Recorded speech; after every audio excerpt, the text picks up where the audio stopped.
Hi friends, எல்லோரும் எப்படி இருக்கிறீங்க? நல்லா இருக்கீங்களா? இன்றைக்கி என்ன பதிவுனா, ஒரு நல்ல ஒரு வீடியோ தாங்க. நான் வந்து வீட்டில் வந்து 18 படி வச்சு சாமி கும்பிட்டேன் சனிக்கிழமை. அதை பற்றி தான் வீடியோக்குள்ளே போயிடலாம். நான் வந்து ஸ்டெப் ரேக் வீடியோ அதுக்கு தான் எனக்கு நிறையா பேர் சப்போர்ட் பண்ணினீங்க. அவங்க எல்லாத்துக்கும் ரொம்ப நன்றி. சாமி ரூம் ஸ்டெப் ரேக் வீடியோவுக்கு. அது வந்து அவ்வளோ டீட்டெயிலாக போட்டிருக்க மாட்டேன். ஆனால் அவ்வளோ சப்போர்ட் கொடுத்தீங்க, ரொம்ப நன்றிங்க. இதே சேம் மெத்தடில் தாங்க நான் அதுவும் பண்ணினேன். அதுக்கு என்னென்னா, ஃபஸ்ட்டு நீங்கள் எந்த சாமி படம் வைக்கிறீங்களோ அந்த சாமி படத்தோட அகலத்தை அளந்துக்கோங்க. அதுக்கப்புறம் ஒவ்வொரு ஸ்டெப்புக்கும் எவ்வளோ இன்ச் உங்களுக்கு கேப் வேணும், என்ன அகலத்தில் வேணும்னு அதை எடுத்துக்கோங்க. நான் வந்து ஒவ்வொரு ஸ்டெப்பும் 2 2 இன்ச்சுக்கு வச்சு எடுத்துக்கிட்டேன். அந்த ரேக் வந்து சும்மா ஒரு 3 ரேக்குங்கிறனால ஈஸியாக வந்துடுச்சு. ஆனால் இது 18 படிங்கும்போது ரொம்ப சிரமமாயிடுச்சுங்க. இது அந்த ப்ரொஃபஷ்னலாக அது பண்ணுறவங்க நல்லா பண்ணுவாங்க. நான் என்னமோ நினச்சி உட்காந்தேன். ஆனால் அது வந்து ரொம்ப வேலை வச்சிருச்சு. ரொம்ப சிரமமாக தான் இருந்தது. சரி, இது வேணாம், நம்ம ட்ராப் பண்ணிடலாம் அப்படின்னு சொல்லிட்டு நான் கடைசி நிமிஷத்தில் எல்லாம் கலைச்சிடலான்னு நினச்சேன், பண்ண முடியலன்னு. ஆனால் பார்த்தீங்கன்னா, டக்குன்னு ஒரு 10 நிமிஷத்தில் திரும்பவும் கொஞ்சம் உட்காந்தேன். அது அப்படியே ஒரு 10 நிமிஷத்தில் அரேஞ்ச் ஆகிடுச்சு. 3 மணிக்கு ஸ்டார்ட் பண்ணி 6:30 மணிக்கெல்லாம் நாங்கள் நைட்டு சாமி கும்பிட்டோம். மத்தியானம் 3 மணிக்கு தான் உட்காந்தேன்.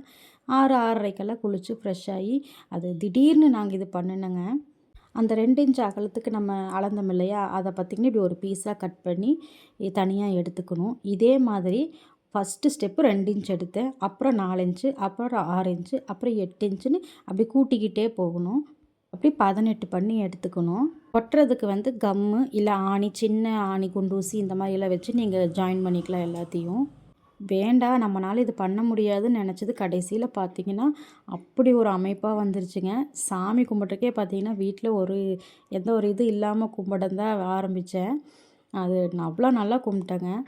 நான் பார்த்திங்கன்னா எப்போவுமே சொல்கிறது தான், நம்ம மனசில் வந்து உண்மையான ஒரு நம்பிக்கையோடையும் ஒரு பக்தியோடையும் நல்ல எண்ணங்களோடையும் ஒரு செயல் செய்யும்போது நம்மளே அதை வேண்டான்னு நினச்சாலும் அது நிச்சயமாக நமக்கு அமைஞ்சிரும். இப்போ பார்த்திங்களா 3 ஸ்டெப் இப்படி வந்துருச்சா, இது மாதிரி ஃபுல்லாக பண்ணி எடுத்துக்கோங்க. ஆனால் முடியலைங்க, அதுக்கு கீழே அரிசி டப்பா அது இதெல்லாம் வச்சு கவர் பண்ணி தான் செஞ்சேன். எனக்கு அது எப்படியோ, ஆனால் பார்த்திங்கன்னா அவ்வளோ அழகாக நான் கும்பிட்டேங்க. நான் ஐயப்பன்கிட்ட நான் வேண்டியிருந்தேன், கன்னி பூஜை நான் வைக்க மாட்டேன், எனக்கு வசதி இல்லை, நீ எப்போ எனக்கு விடுறியோ அப்போ தான் நான் பண்ணுவேன். ஏதோ விளையாட்டு பிள்ளைங்க பண்ணின மாதிரி நேற்று பண்ணினது இது எனக்கு. ஆனால் கடைசியில் அதை கன்னி பூஜை நாங்கள் எல்லாம் கூப்பிட்டு வைக்கல, அது ஒன்று தான் பாக்கி. இந்த அளவுக்கு வீடு நிறைஞ்சிருந்தது அந்த அன்னைக்கு. அந்த அன்னைக்கு என் பையனுக்கும் நட்சத்திர பூஜை, நாங்கள் கும்பிடுற வழக்கமாக போகிற கோயிலில் வேறு வச்சுருந்தோம். அங்கேயே நாங்கள் அப்புறம் டொனேஷன் மாதிரி கொடுத்துட்டு வீட்டில் இங்கே சாமி கும்பிட்டு முடிச்சுட்டு தான் அங்கே போனோம். வீட்டில் கூட பார்த்திங்கன்னா எதுவுமே இல்லை, பால் மட்டும்தான் இருந்து கரும்பு சக்கரை போட்டு நாட்டு சக்கரை போட்டு காய்ச்சி வச்சேன். அப்புறம் அவசரமாக அவங்கள அனுப்பிச்சு ஃப்ரூட்ஸ் கொஞ்சம் வாங்கிட்டு வர சொல்லி ஃப்ரூட்ஸ் வச்சேன். ஃப்ரூட்ஸும் பால் மட்டும்தான் வச்சேன்.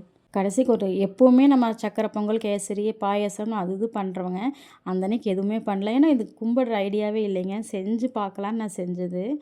ஒரு 3 மணிக்கு தொடங்கி 6:30 மணிக்கெல்லாம் நாங்கள் சாமி கும்பிடுறோம். இதையும் முடித்து அரேஞ்ச் பண்ணி வச்சுட்டு திரும்பவும் குளித்து ரெஃப்ரெஷ் ஆகிட்டு அதுக்கப்புறம் நாங்கள் விளக்கெல்லாம் ஏற்றி அவ்வளோ அழகாக வந்திருந்ததுங்க. நான் நினச்சே பார்க்கல. வேண்டான்னு அந்த வெட்டினதையெல்லாம் சரி வேறு எதுக்காவது யூஸ் பண்ணிக்கலான்னு நினச்சேன். ஆனால் கடைசி ஒரு 10 நிமிஷத்தில் அப்படியே அது செட் ஆகிடுச்சு. நல்லா சாம்பிராணி தூபமெல்லாம் காமிச்சு கற்பூரமெல்லாம் காமிச்சிட்டு வீட்டில் அவங்களே உட்காந்து சரணமெல்லாம் கூப்பிட்டு சாமி கும்பிட்டாங்க. கும்பிட்டு முடிச்சுட்டு நாங்கள் வழக்கமாக போகிற கோயிலுக்கு போய் நட்சத்திர பூஜைக்கும் கொடுத்துட்டு அதுக்கப்புறமா வந்து அன்னதானத்துக்கும் கொடுத்துட்டு எப்படியோ நம்ம வீட்டில் பூஜை வைக்காததுக்கு பதிலாக, ஆனால் அது அதானே அமைஞ்சிருச்சு. நான் வைக்க மாட்டேன்னு நினச்சிட்டு இருந்தேன். எனக்கு கும்பிட்ட மாதிரி ஒரு திருப்தி ஆகிடுச்சு. இந்த சிலை கூடயும் பார்த்திங்கன்னா நாங்கள் கோயிலுக்கு போன பக்கம் அழகாக இருந்தது. சரின்னு சொல்லி வாங்கிட்டு ஒரு ரூ. 150 தான். அதுவும் சரி வாங்கிட்டு வந்து அதுவும் வச்சாச்சு. இதுவும் இன்றைக்கி தான் வாங்கினேன்.